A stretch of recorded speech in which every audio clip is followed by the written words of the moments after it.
կգնաս քո ղեկավարին, կասես, թող ինքը վտածի, որ ինքը իր սախ կյանք պատասխանա տալու բոլոր այն բաների համար, որոնք տեղի են ունեցել իր նախագահություն բառնել Կարինե ջան, դու իմ մասին մի մտածի, դու դրա մասին մի մտածի, Արցախը հանձնել է Ռոբերտ Քոչարյանը, Սերժ Սարգսյանը, երբ որ Հայաստանի Հանրապետությունն էին ասենց կտոր տալիս ռուսներին, երբ որ բանակցային գործընթացի մեջ սխալ բանակցություններ են անում, եւ այդ իմիջիալից այդ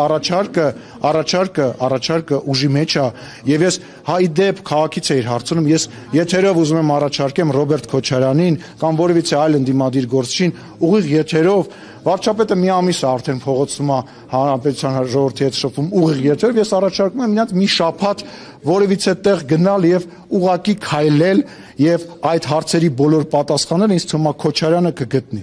Նարեկ ջան, խնդրեմ։ Ըսի կարող է եւ ռեյտինգի խնդիր ունի։ Քաղաքական գործիչ է, այս Ռոբերտ Քոչարյանը ընդհանրապես ռեյտինգ չունի։ Անանք ստացած չենք, տժժում ենք։ Ես անձամբ տժժում եմ։ Ես Ռոբերտ Քոչարյանի նմանա, Ռոբերտ Քոչարյանի իր նախագահության օրոք, երբ որ կաֆեներում մարդ էին սպանում այդ ժամանակ, անհանգստություն չունեի, երբ որ մարտի 1 էր տեղի ունենում, այն վաղ անհանգստություն չունեի, երբ որ հոկտեմբերի